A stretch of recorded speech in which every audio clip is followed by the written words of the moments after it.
For years, Camilla's presence inside the royal system was defended as stability, experience, and quiet influence. But behind palace walls, a very different story was unfolding, one marked by manipulation, private maneuvering, and decisions that steadily weakened the very institution she claimed to protect. According to senior palace sources, what Camilla did recently crossed a line that could no longer be ignored. It did not just cause tension, it triggered an emergency response. When King Charles was finally briefed on the full scope of Camilla's actions, the reaction was immediate. An unscheduled palace meeting was called within hours. Advisors were summoned, legal teams alerted, and for the first time, the word damage was used openly in reference to the Queen Consort's conduct. This was no longer about personal disagreements or internal rivalries. It was about the survival of the monarchy's credibility. Sources describe Camilla's actions as a deliberate overreach, decisions made without proper consent, influence exercised where it did not belong, and a pattern of behavior that placed personal interests above royal duty. What shocked the palace most was not a single act, but the realization that this had been happening quietly, repeatedly, and strategically for years. King Charles now found himself facing an impossible reality. The woman he stood beside had become the center of a crisis threatening public trust, internal unity, and the future authority of the crown. Ignoring it was no longer an option. Acting too late could cost everything. So what exactly did Camilla do that forced the palace into emergency mode? Why was King Charles left with no choice but to intervene? And how close did the monarchy come to a rupture that could have changed its future forever? Stay with us as we break down the moment the palace realized Camilla had gone too far. It began with a routine audit of royal household expenditures, something conducted quarterly without fanfare or suspicion.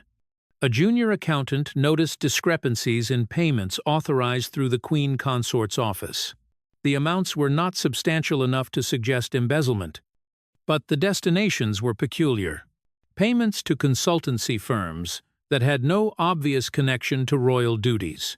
Transfers to media production companies that were not among the palace's approved vendors. Sir Clive took personal charge of the investigation immediately. What he uncovered over the following days painted a picture of systematic deception.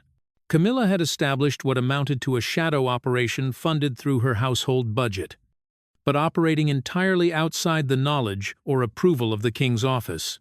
She had hired strategists, communications experts, and even legal advisors who were working on projects that directly contradicted established palace policy.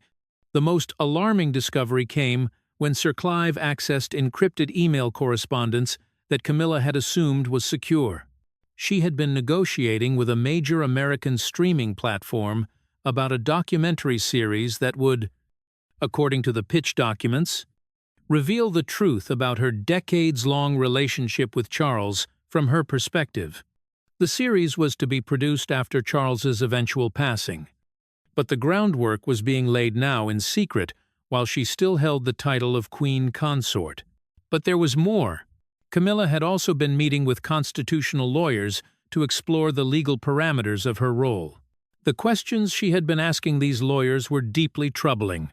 Could a queen consort maintain her title after a formal separation? What would be her financial position if the marriage ended? What rights did she have to tell her story if prohibited from doing so by the palace? These were not idle curiosities. These were questions asked by someone preparing for a future rupture.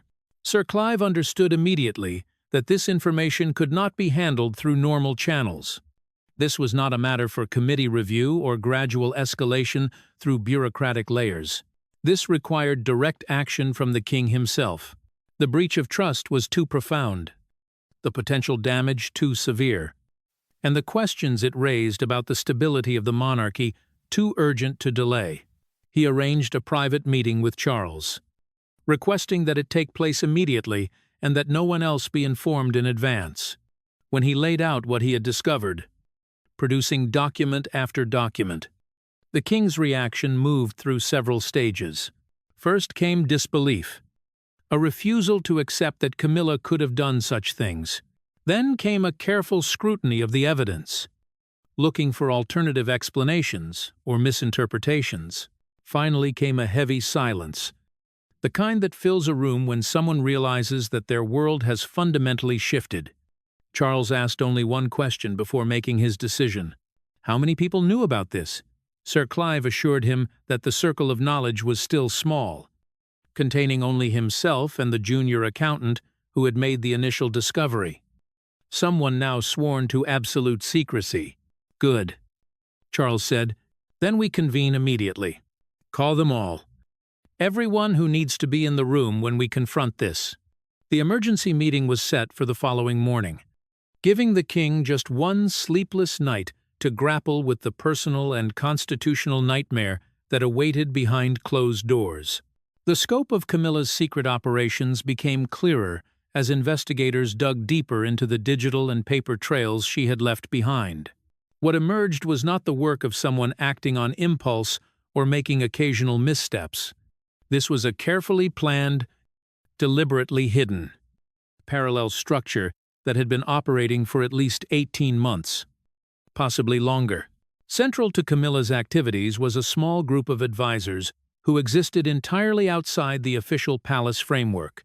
These individuals, hand-picked for their expertise and discretion, included a former newspaper editor with extensive tabloid connections, a public relations specialist who had previously worked with celebrities navigating reputation crises, and a literary agent known for securing multi-million-pound book deals for controversial memoirs. Together, this unofficial team had been developing what they internally called Project Narrative. The goal was straightforward but explosive: to ensure that Camilla's version of events, her perspective on the decades of controversy surrounding her relationship with Charles, would eventually be told on her terms, in her words, through mediums that she controlled rather than through the filter of palace communications. The documentary series negotiations with the streaming platform were the most advanced element of Project Narrative. Preliminary contracts had been drafted, though not yet signed. The production would be framed as a historical retrospective, examining the evolution of the monarchy through Camilla's eyes. It would cover her early life, her first marriage, her relationship with Charles during his marriage to Diana, the years of being Britain's most vilified woman, and finally her journey to acceptance and coronation as queen consort. The project's producers had pitched it as sympathetic rather than sensational, claiming it would humanize Camilla and cement her legacy. But the palace communications team, when they eventually learned of its existence, immediately recognized the danger. Any such project, no matter how carefully crafted, would inevitably revisit painful episodes that the monarchy had worked for years to move beyond. It would make Diana's ghost a central character in a new drama, reopening wounds that had never fully healed for the British public. Beyond the documentary, Camilla had also been quietly commissioning research that bordered on political intelligence gathering. She had paid consultants to conduct polling on public attitudes toward the monarchy, specifically testing whether the British people would support a queen consort who chose to maintain her title and position even if she separated from the king. The results of this polling, while kept confidential, suggested that Camilla believed her personal popularity had grown enough that she might be able to survive outside the protection of her marriage to Charles. Even more concerning were the legal consultations. Camilla had met multiple times with barristers specializing in constitutional law and family law as it applies to the royal family. She had asked detailed questions about precedent, about what had happened to other royal spouses who had divorced or separated, about financial settlements and property rights. She had inquired about whether there was any mechanism by which a queen consort could retain ceremonial duties while living separately from the monarch. Financial arrangements were another area where Camilla had been preparing for potential independence. She had been quietly restructuring assets that were technically her personal property rather than royal property. She had established trusts for her children from her first marriage, ensuring they would be provided for, regardless of what happened to her position within the royal family. She had even purchased, through a complicated series of intermediary transactions, a country estate in her own name that could serve as a private residence beyond palace control. The picture that emerged from all this activity was of a woman who, while outwardly playing her role as supportive consort, was privately preparing for multiple possible futures. Perhaps she genuinely feared that Charles might predecease her and wanted to ensure she would be protected afterward. Perhaps she was worried that their marriage, which had survived so much public scrutiny, might not survive the pressures of his kingship. Or, perhaps most troublingly, she was actively contemplating a future where she would choose to leave, trading her position as queen consort for the freedom to control her own narrative and legacy. What made all of this particularly devastating was the secrecy. Had Camilla come to Charles with concerns about her long-term security, he surely would have worked with her to address them. Had she expressed interest in eventually telling her story, a conversation could have been had about timing and parameters. But by operating in the shadows, by building an entire apparatus without his knowledge, she had broken something fundamental in their relationship and in her relationship with the institution itself. The constitutional crisis. To understand why Camilla's actions represented more than mere marital discord, one must grasp the unique constitutional position of a queen consort within the British monarchy. Unlike the sovereign, whose role is clearly defined by centuries of law and precedent, the position of consort exists in a more ambiguous space. The consort has no constitutional powers, no official duties mandated by statute, but carries immense symbolic weight and is expected to embody certain values and behaviors that support the monarch and the institution. The crisis that Camilla had precipitated struck at the heart of how the monarchy functions in the modern age. The institution survives partly through mystique, through the careful management of public perception, and through the appearance of unity and stability. When a senior member of the royal family begins operating independently, pursuing their own agenda, that carefully maintained facade cracks. And once it cracks, history shows that public confidence can erode with startling speed. Lord Ashford, one of the senior constitutional advisers summoned to the emergency meeting, made this point forcefully. He reminded those assembled that the monarchy is not a normal family, despite efforts in recent decades to present a more relatable image. It is an institution woven into the fabric of British governance. The sovereign is not just the head of state, but the supreme governor of the Church of England, the commander-in-chief of the armed forces, and the constitutional embodiment of national continuity. When the monarch's closest partner undermines that role through secret machinations, it creates ripples that extend far beyond personal relationships. The specific constitutional concerns were numerous. First, there was the question of trust. The sovereign must be able to rely absolutely on their consort's discretion. State matters are discussed between them. The king's vulnerabilities, both political and personal, are exposed in their private moments. If Camilla was willing to hide major financial and professional arrangements from Charles, what else might she be willing to conceal or reveal? Could classified information be at risk if she were preparing to write a memoir or participate in interviews? Second, there was the issue of precedent. If Camilla could establish independent operations, negotiate media deals, and prepare for a potential future outside the marriage while still serving as queen consort, what message did that send to other members of the royal family? Would Princess Catherine feel entitled to similar independence? Would other royal spouses decide that they too could pursue personal projects without seeking permission through proper channels? The structure that had governed royal behavior for generations could unravel if these boundaries were not maintained. Third, and perhaps most serious, was the potential for public scandal. The British tabloid press, despite decades of attempts at regulation and reform, remains voracious in its appetite for royal drama. If news of Camilla's secret activities leaked, the coverage would be relentless and brutal. Every aspect of her relationship with Charles would be re-examined. Old wounds about Diana would be reopened. Questions about whether Charles was fit to be king. Questions that had plagued him for years but had finally subsided would resurface with renewed intensity. The Commonwealth dimension added another layer of complexity. King Charles serves not just as the British monarch, but as the head of the Commonwealth, representing 56 nations. Many of these nations have complicated relationships with the monarchy, viewing it as a vestige of colonialism that they tolerate more than embrace. A scandal involving the Queen Consort, particularly one that suggested instability or dishonesty at the heart of the royal family, could accelerate movements in some Commonwealth realms to sever ties with the crown entirely. Jamaica, Australia, and several Caribbean nations were already engaged in active debates about becoming republics.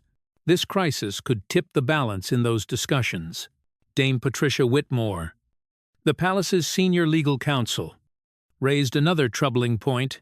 If Camilla had been negotiating contracts and making financial arrangements without proper disclosure, there could be legal liability for the crown. The use of household funds for unauthorized purposes might not rise to the level of criminality, but it certainly violated the terms under which those funds were allocated by Parliament. An official inquiry could be demanded, forcing the palace to publicly reveal details of its internal operations in ways that would be deeply embarrassing. The advisors debated various legal and constitutional remedies. Could Camilla be stripped of her title while remaining married to the king? The answer was murky. The title of Queen Consort derives from her marriage to the sovereign, not from any independent grant. As long as she was married to Charles and he remained king, she was constitutionally the Queen Consort, regardless of whether she performed any duties or resided at any royal palace. Removing her title would essentially require ending the marriage, something that carried its own enormous complications. Could her activities be restricted through some form of injunction or palace decree? Possibly. But enforcement would be difficult and might provoke exactly the kind of public confrontation that everyone wanted to avoid. The image of the king legally restraining his own wife would be a public relations disaster of the first order. What became clear through hours of discussion was that there was no clean constitutional solution.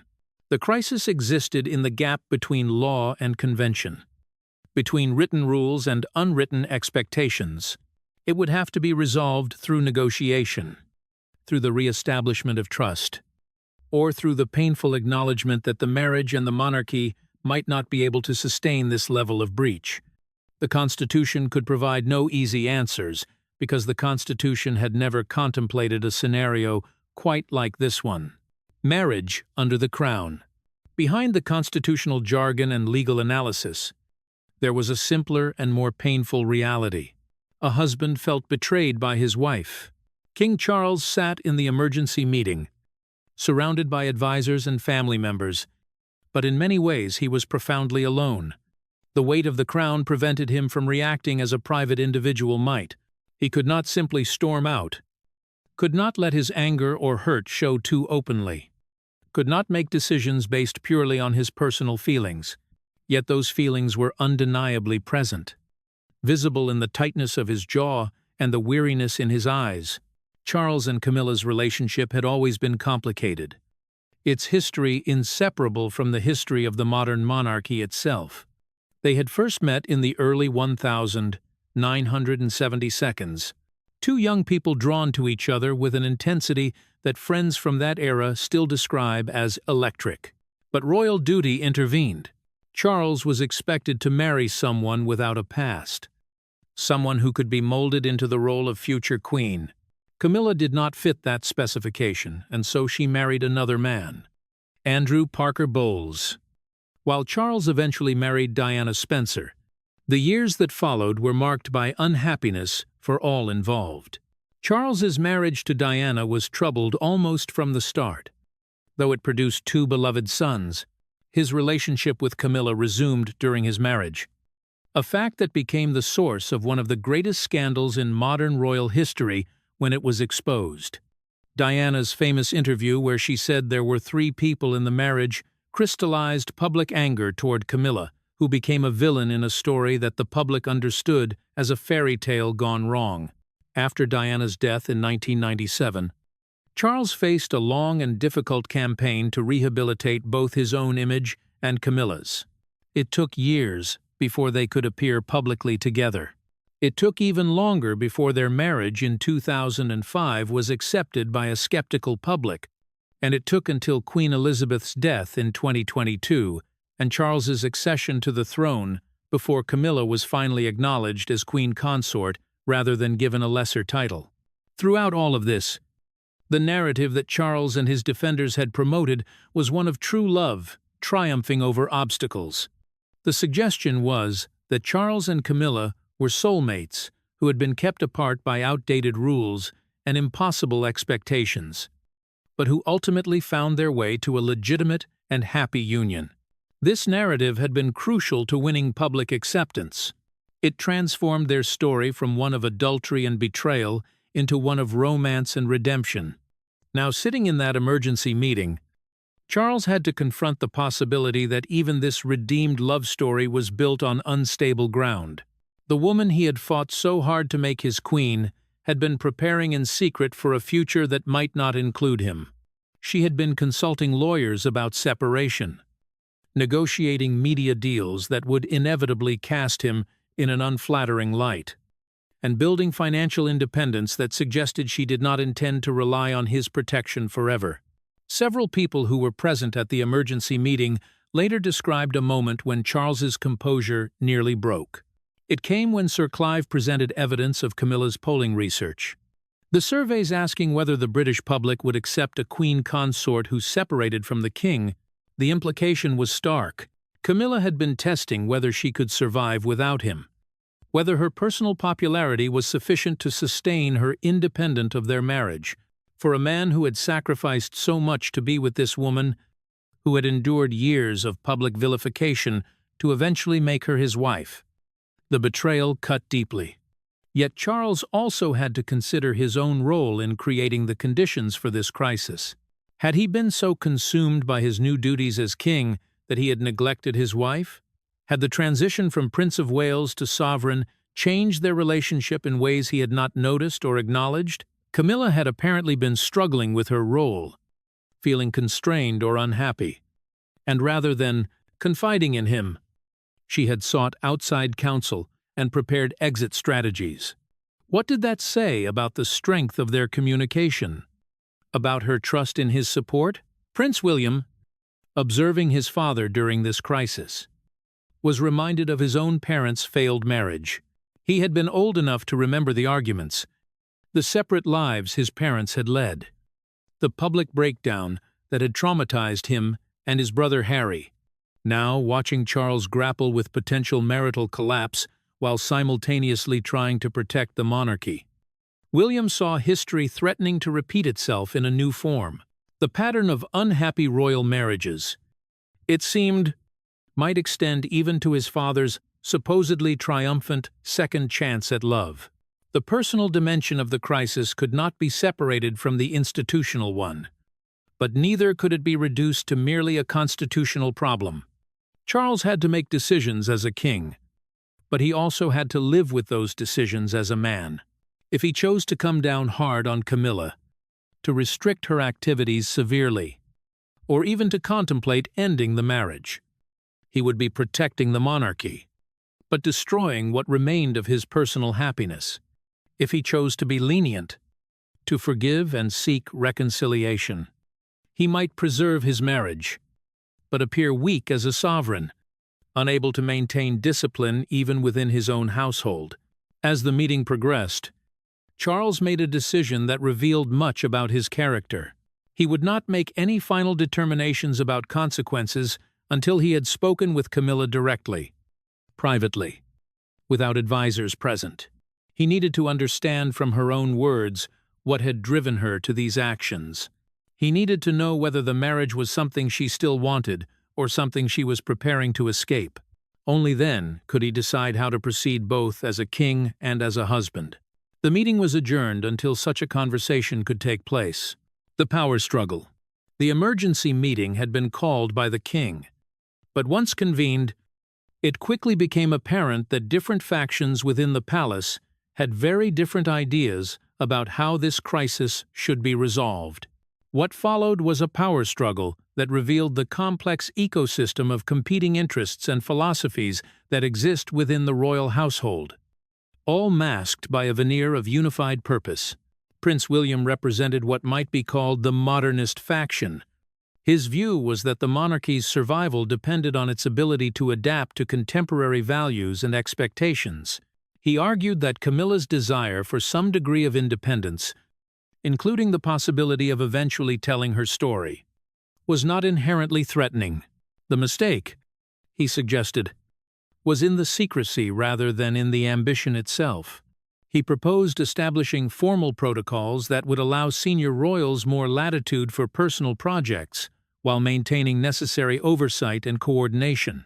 This position was supported by some of the younger advisors, particularly those in communications and digital strategy.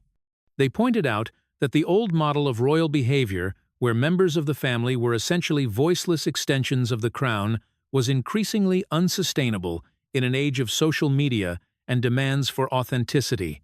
Meghan and Harry had rejected that model entirely and left. If the monarchy wanted to retain people, it needed to offer them more room to be themselves. Princess Anne represented the opposite pole, what might be termed the traditionalist position. Her argument was uncompromising. Those who accept the privileges of royal life must accept its constraints. There is no middle ground, no possibility of being partly in and partly out. Camilla had enjoyed the status, security, and resources that came with being queen consort. In return, she was expected to subordinate her personal desires to the needs of the institution. By attempting to establish independence while retaining her position, she had violated the fundamental bargain that made the system work. Anne's view commanded significant support among the older generation of palace officials and among representatives from the Church of England, who attended the meeting in an advisory capacity. They worried that any concession to personal autonomy would begin a cascade of demands that would ultimately undermine the monarchy's special status. If the royals were just another celebrity family pursuing their individual brands and interests, why should they receive taxpayer funding or constitutional recognition? A third faction, represented by several of the king's long-serving advisors, focused primarily on damage control. They were less interested in philosophical questions about the nature of monarchy and more concerned with immediate practical problems. How could this crisis be contained? What needed to be said or done to prevent it from becoming a public scandal? Their instinct was toward compromise and quiet resolution, whatever that might look like, because they believed that prolonged internal conflict posed the greatest danger.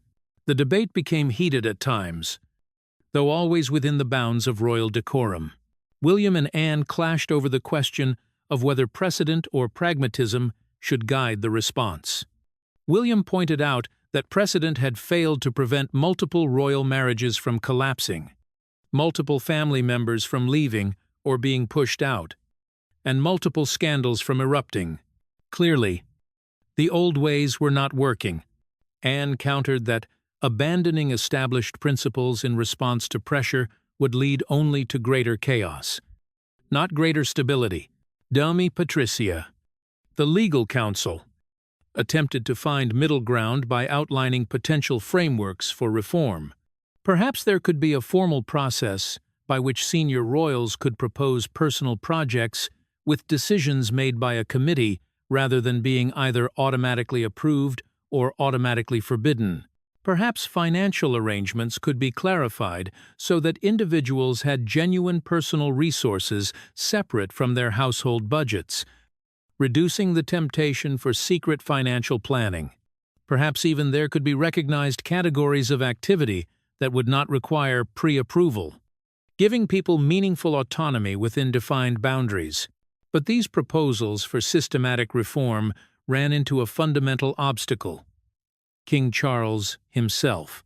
This crisis was not abstract for him. It was personal, immediate, and deeply painful. He was not prepared to embark on a comprehensive restructuring of royal protocols when what he needed to deal with was his wife's betrayal of trust. He wanted resolution, not reorganization. He wanted to know whether his marriage could be saved, not whether the monarchy could be reformed. Sir Clive, sensing that the meeting was at risk of spiraling into unproductive debate, refocused the group on immediate decisions.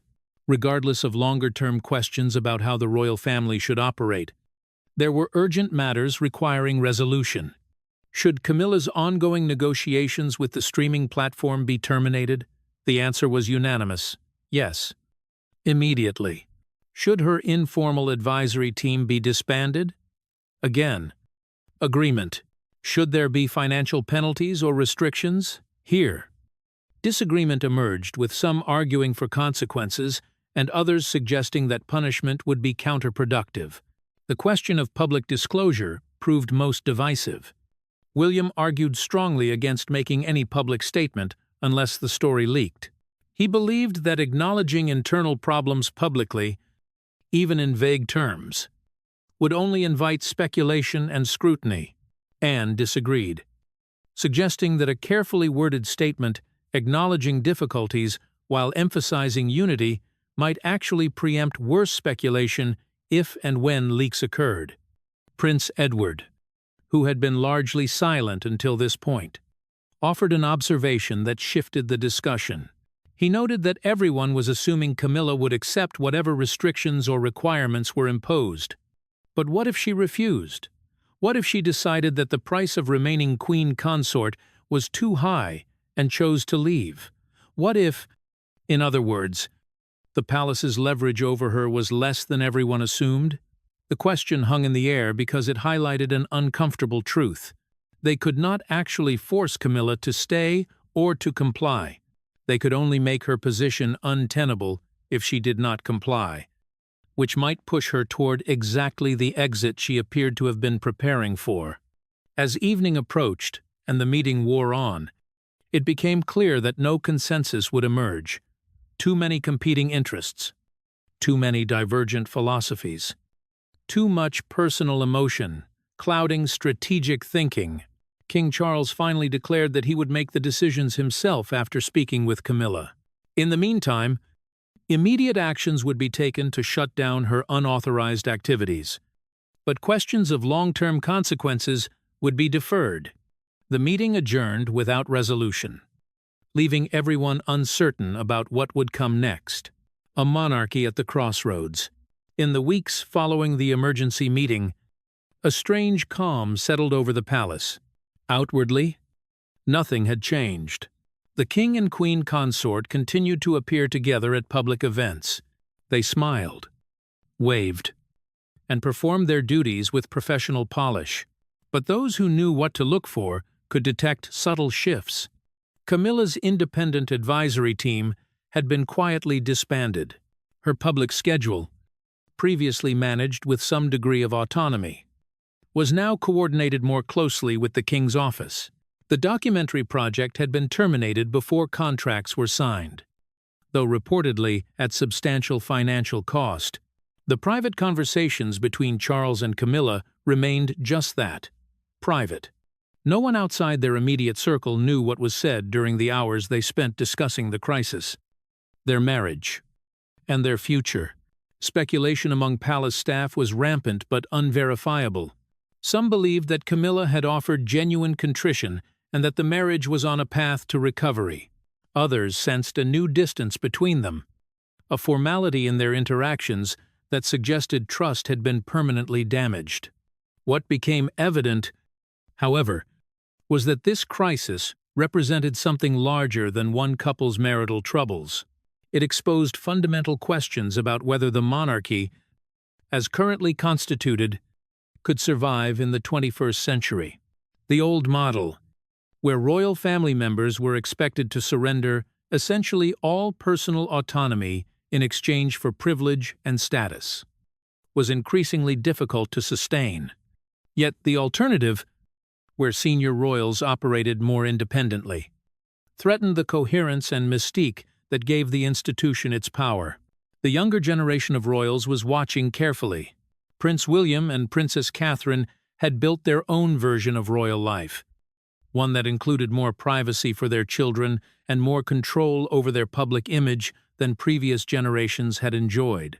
But they had done so within acceptable parameters, always maintaining coordination with the palace and never appearing to challenge the system itself. Camilla's actions and the crisis they precipitated raised questions about where the boundaries actually lay and what would happen to those who pushed against them. Public perception remained an unknown variable.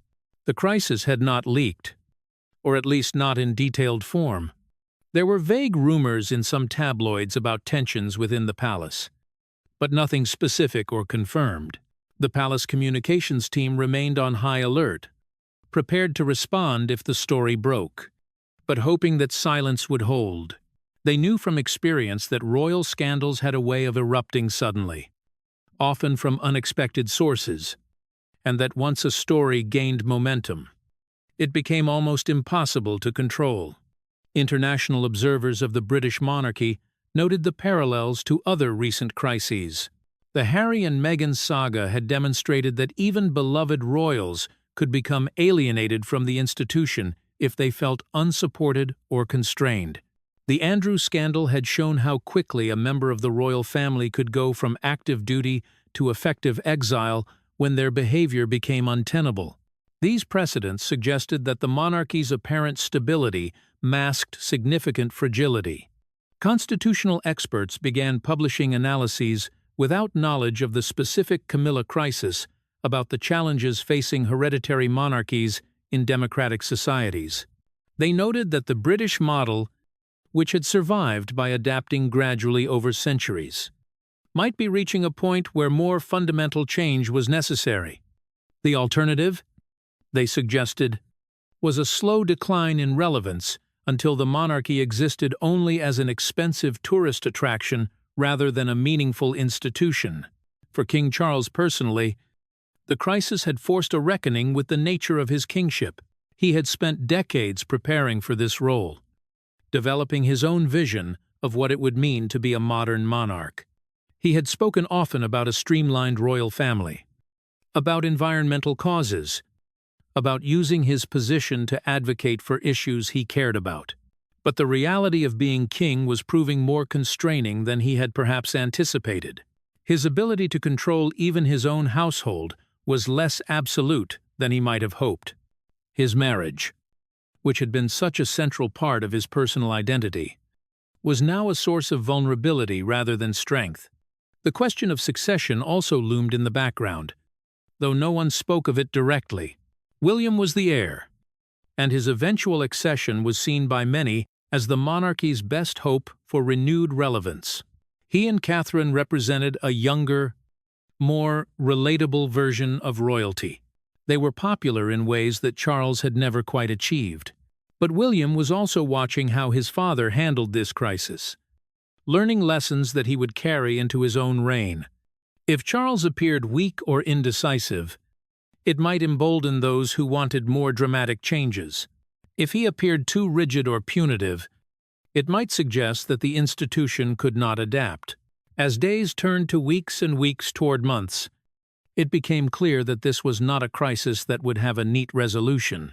Instead, it would be something the royal family and the institution would have to live with, work around, and learn from.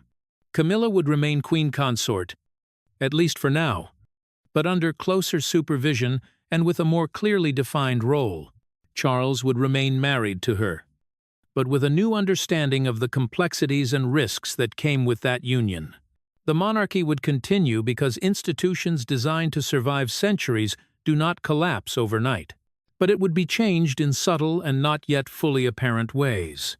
The emergency meeting that had been convened in such urgency had not solved the crisis because the crisis was not really solvable. It was instead a symptom of deeper tensions between tradition and modernity. between individual desire and institutional need, between the human wish for autonomy and the royal requirement for conformity. These tensions would persist, manifesting in new forms with new actors, challenging each generation of royals to find a balance that their predecessors could not quite achieve. The crown would continue to sit heavy on the heads of those who wore it. But the weight was not just the burden of history. It was also the weight of an uncertain future. The emergency palace meeting has revealed cracks in the foundation of the modern monarchy that cannot be easily repaired. As King Charles and Queen Camilla navigate this unprecedented crisis, the future of the royal family hangs in a delicate balance. As this story comes to a close, one thing becomes impossible to ignore. The British monarchy is standing at a critical crossroads. What was once managed quietly behind palace walls has now surfaced, forcing difficult decisions that can no longer be delayed. The emergency meeting, the sudden shifts in authority, and the unmistakable tension all point to a deeper reckoning underway. For King Charles, this moment is not just about confronting a single action, but about protecting the future of the institution he now leads. For the rest of the royal family, it is a reminder that personal ambition and private maneuvering can carry consequences far beyond individual gain. What happens next will shape how the monarchy is perceived for years to come, whether it emerges more transparent and unified, or further divided by internal conflict. And as always, the public will be watching closely, reading between every line of silence, and judging what this moment truly reveals about power, loyalty, and legacy.